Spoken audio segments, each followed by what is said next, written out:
Hello बच्चों। इस video में हम क्विक रिवीजन करने वाले हैं चैप्टर ट्राइंगल क्लास 10 मैथमेटिक्स। सबसे पहले हम बात करेंगे सिमिलर फिगर की।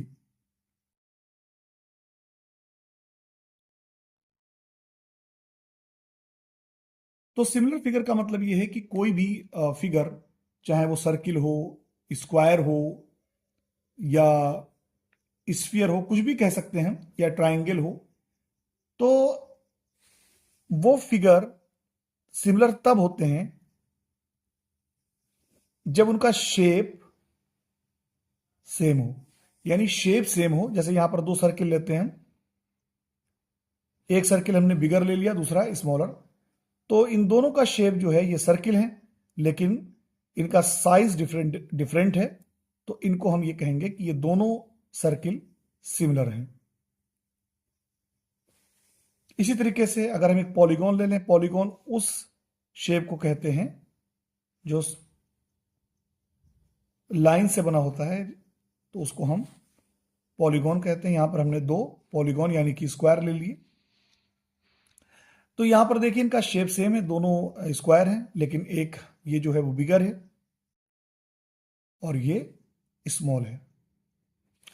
तो ये भी जो है सिमिलर फिगर होंगे। तो सिमिलर फिगर जो है, इसमें हम पढ़ने वाले हैं एक्चुअली में पॉलीगॉन, यानी कि पॉलीगॉन में हम ट्राइंगल के बारे में पढ़ने वाले हैं, यानी कि सिमिलर ट्राइंगल ट्राइंगल के बारे में।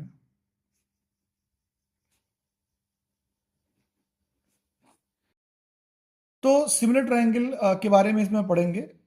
तो इसकी जो क्राइटेरिया है कि दो जो ट्राइंगल हों या जो भी पॉलीगॉन हो, वो सिमिलर तब होंगे जब वो दो क्राइटेरिया पूरी करता हो, यानी उसकी दो शर्तें पूरी करता हो। फर्स्ट, कि जो कॉरस्पॉन्डिंग एंगल्स होते हैं, there corresponding angles should be equal. दूसरी जो क्राइटेरिया है वो ये है कि उनकी जो कॉरस्पॉन्डिंग साइड्स हैं,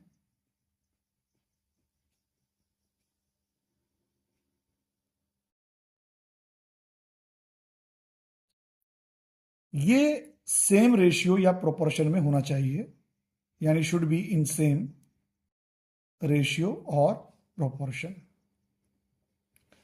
यहां पर मैं आपको बताना चाहता हूं कि कॉरस्पॉन्डिंग का मतलब यह है कि जैसे एक एग्जांपल हम यहां पर लेते हैं कि जैसे हमारे पास दो क्वाड्रिलेटरल हैं,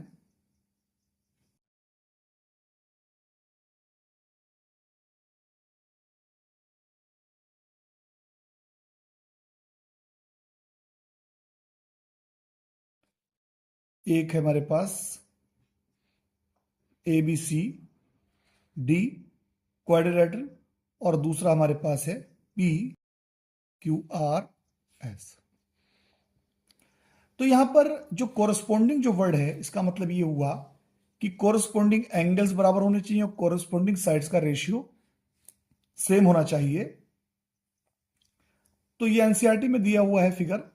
तो यहां पर ये जो एंगल डी है, 85 डिग्री है, ए जो है 105 डिग्री है, बी आपका 100 डिग्री, और सी यहां पर जो है वो 70 डिग्री है।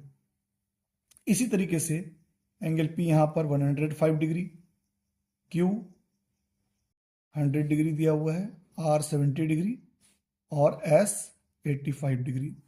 तो यहां पर इन दोनों जो है क्वाड्रिलेटरल में आप देख सकते हैं कि ए जो है वो पी के बराबर है, बी क्यू के बराबर है, सी आर के बराबर एंगल है और डी एस के बराबर है। यानी यहां पर ए पी के कोरस्पॉन्डिंग है, बी एंगल क्यू का कोरस्पॉन्डिंग एंगल है, सी आर का कोरस्पॉन्डिंग एंगल है और डी एस का कोरस्पॉन्डिंग एंगल है। ऐसे ही जो यहां पर दिया हुआ है जो ए डी जो है वो 2.1 सेंटीमीटर गिवन है, ए बी 1.5 सेंटीमीटर गिवन है, बी सी 2.5 सेंटीमीटर है और सी डी जो है वो आपका 2.4 सेंटीमीटर है। यहां पर पी क्यू 3.0 सेंटीमीटर और क्यू आर जो है वो 5.0 सेंटीमीटर और जो आर एस है वो 4.8 सेंटीमीटर है, जबकि पी एस या एस पी जो है आपका 4.2 सेंटीमीटर है। तो यहां पर कोरस्पोंडिंग एंगल बराबर होना चाहिए और कोरस्पोंडिंग साइड्स का रेशियो बराबर होना चाहिए। तो यहां पर कोरस्पोंडिंग साइड जो है वो जैसे भी यहां पर एडी और पीएस का रेशियो ले लें। यहां पर जो पहला वाला जो इसमें जो इसका जो पहली जो शर्त है क्राइटेरिया है, इसमें कोरस्पोंडिंग एंगल्स बिल्कुल बराबर होने चाहिए, लेकिन जो कोरस्पोंडिंग साइड्स है उनका रेशियो बराबर होना चाहिए। तो रेशियो हम निकाल लेते हैं यहां पर अगर हम देखें तो एडी अपॉन एसपी देखें तो ये हमारा हो जाएगा 2.1 अपॉन 4.2, तो ये आ जाएगा 1/2। ऐसे ही यहां पर ए बी और पी क्यू का रेशियो देख लें, A B upon P Q. आप चाहें तो P Q upon A B भी कर सकते हैं, लेकिन हमने यहां पर छोटे जो है क्वाड्रिलेटरल से की साइड को हमने न्यूमरेटर में लिया है और बड़े वाले क्वाड्रिलेटरल की साइड को, उसकी कॉरस्पॉन्डिंग साइड को डिनोमिनेटर में लिया है। तो हम सभी इसी तरीके से करेंगे। तो ये हो जाएगा ए बी हमारा है 1.5 और पी क्यू हमारा है 3.0, तो ये भी हो जाएगा 1/2। ऐसे ही बी सी और क्यू आर का रेशियो ले लें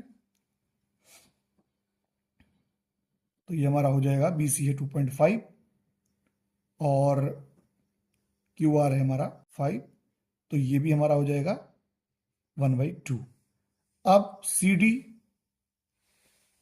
यहां पे देख लेते हैं, सी डी और क्यू आर का रेशियो, तो सी डी यहां पर 2.4 है और जो आर एस जो है वो, या Q R sorry C D upon R S,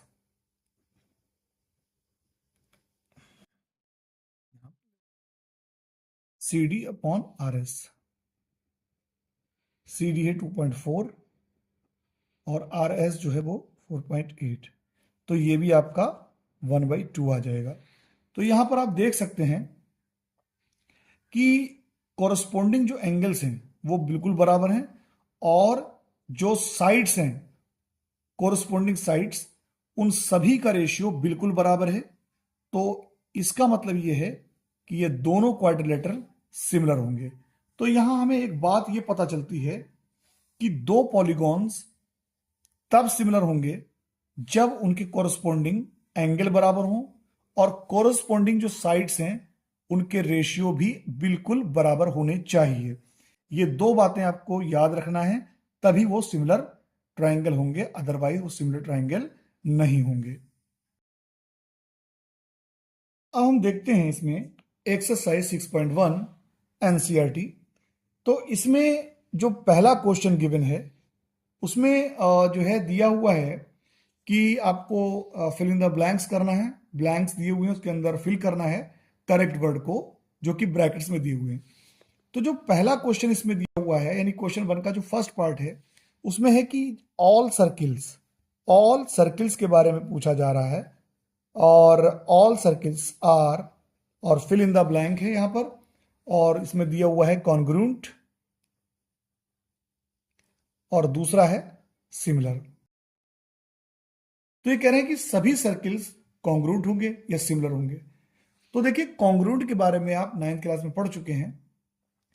congruent जितने भी जो फिगर होते हैं अगर वो कॉन्ग्रुएंट हैं तो वो इसका मतलब ये हुआ कि उसका शेप और साइज दोनों बिल्कुल बिल्कुल एग्जैक्ट कॉपी होंगे, यानी कि उनके साइड भी बराबर होंगी और उनके एंगल भी बराबर होंगे, तब तो वो होंगे कॉन्ग्रुएंट।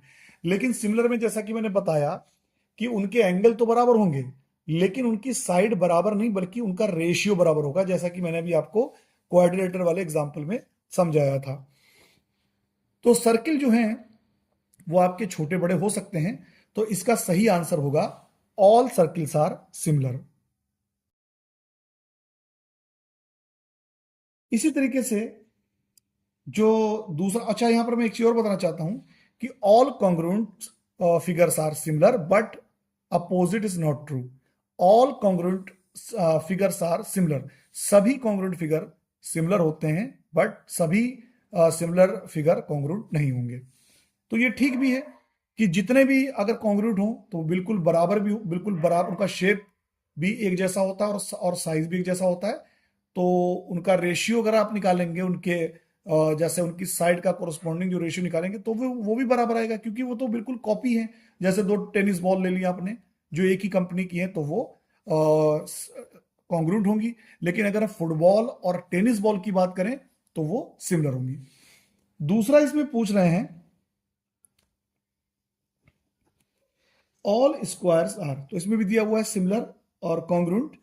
तो स्क्वायर में भी ऐसा हो सकता है कि कोई स्क्वायर जो है स्मॉल हो सकता है और दूसरा बिग हो सकता है. तो इसमें भी आंसर होगा सिमिलर. तीसरे की बात करें तो ये पूछ रहे हैं ऑल ट्राइंगल्स आर सिमिलर.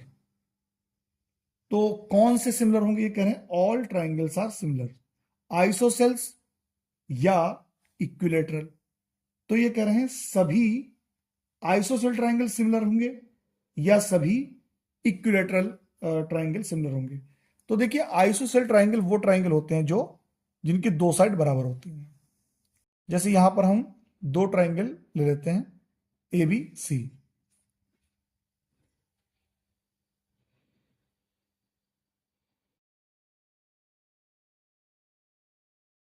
तो यहां पर अगर हम ए बी को देख लें, मान लीजिए ए बी हमारा 5 सेंटीमीटर है, ए सी 5 सेंटीमीटर है और बी सी 2 सेंटीमीटर, हमने ये मान लिया.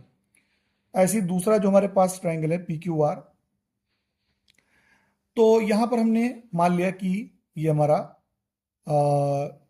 12 सेंटीमीटर है और पी आर भी 12 सेंटीमीटर है.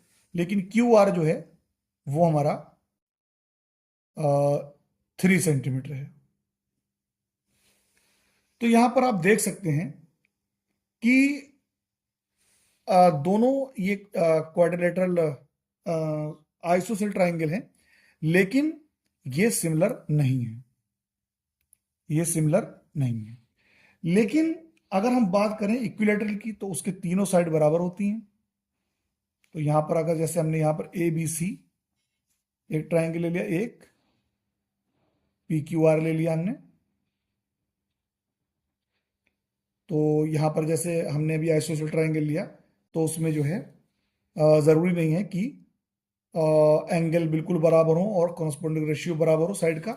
लेकिन यहां पर देखिए जो इक्विलेटरल ट्राइंगल होता है उसके तीनों साइड बिल्कुल बराबर होती हैं या रेशियो बराबर होगा उनका, और हर एक एंगल 60 डिग्री का होता है.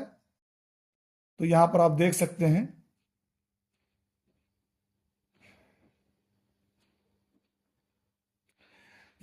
सकते हैं कि कॉरस्पॉन्डिंग एंगल बिल्कुल बराबर हैं.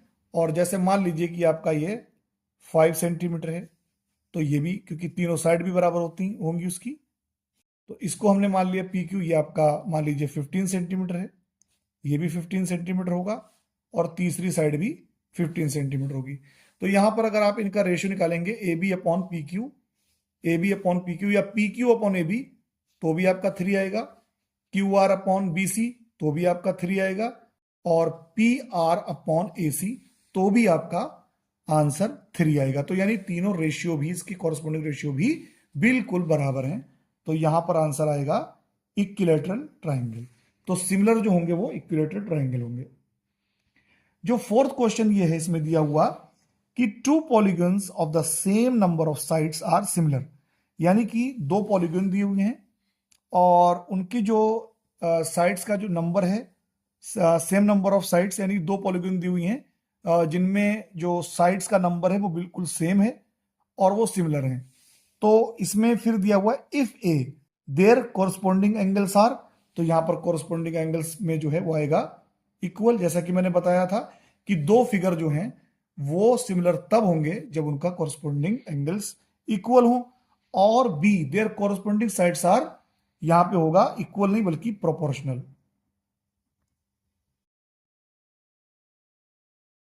तो ये आपके पहला क्वेश्चन था. दूसरा जो इसमें क्वेश्चन दिया हुआ है वो समझिए आप दूसरे क्वेश्चन में दिया हुआ है give 2 different examples of pair of similar figures. तो सिमिलर फिगर्स मान लीजिए सर्किल, एक स्मॉल सर्किल और एक बिग सर्किल, ये आपके सिमिलर फिगर हो गए। इसी तरीके से मान लीजिए कि हमारे पास अभी हमने ये लिया इक्विलेटरल ट्रायंगल, एक इक्विलेटरल ट्रायंगल जो है वो स्मॉल है, दूसरा बिगर है, तो ये भी जो है आपके सिमिलर ट्रायंगल होंगे पी क्यू आर। फिर ये कह रहे हैं नॉन सिमिलर फिगर्स। तो नॉन सिमिलर फिगर की बात करें तो सर्किल और ट्रायंगल, ये आपके नॉन सिमिलर फिगर होंगे। अब जो नेक्स्ट क्वेश्चन दिया हुआ है यानी क्वेश्चन नंबर 3, उसमें ये कह रहे हैं कि जो फॉलोइंग क्वाड्रिलेटरल्स हैं वो सिमिलर हैं या नहीं। तो यहां पर एक जो है फिगर ये दिया हुआ है और दूसरा फिगर ये दिया हुआ है। यहां पर ये जो फिगर है फर्स्ट वाला, ये बेसिकली रोम्बस है, और दूसरा जो दिया हुआ वो स्क्वायर है। स्क्वायर में यहां पर 3 सेंटीमीटर दी हुई है साइड्स।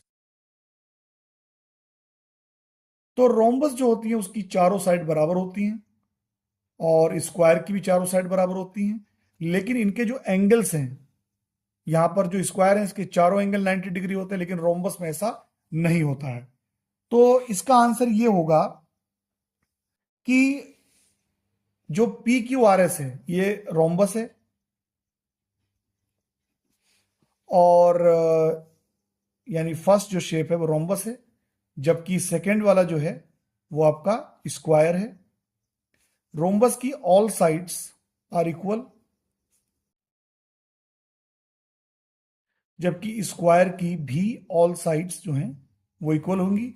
लेकिन स्क्वायर में क्या होता है कि हर एक एंगल जो होता है वो 90 डिग्री का होता है, लेकिन रोम्बस में ऐसा नहीं है। इसका मतलब ये इसमें जो दूसरी क्राइटेरिया है कि इनका रेशियो अगर आप निकालेंगे तो रेशियो तो सेम आ जाएगा, यानी कि जो कॉरस्पॉन्डिंग रेशियो वो सेम आएगा, जैसे यहां पर आप करके देख सकते हैं P Q upon A B.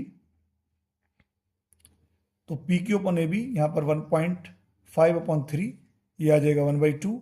ऐसी Q R upon B C, तो क्यू आर है 1.5 और बी सी है 3, तो ये भी 1/2। यानी सारे के सारे जो कॉरस्पॉन्डिंग साइड का रेशियो है वो बराबर आएगा, 1/2 आएगा। या अगर आप चाहें तो इधर से भी ले सकते हैं तो आपका 2 आ जाएगा, लेकिन कॉरस्पॉन्डिंग इक्वल्स बराबर नहीं है। तो ये दोनों शेप जो हैं यानी दोनों क्वाड्रेटर जो हैं वो आपके सिमिलर नहीं होंगे, नॉट सिमिलर। तो ये आपका जो है एक्सरसाइज 6.1 थी। अब नेक्स्ट वीडियो में मैं जो है एक्सरसाइज 6.2 जो है आपको समझाऊंगा, और साथ में मैं आपको थेल्स थ्योरम यानी कि बेसिक प्रोपोर्शनलिटी थ्योरम यानी बीपीटी ये समझाऊंगा। और आपसे मेरी रिक्वेस्ट है कि वीडियो को लाइक करें और शेयर करें।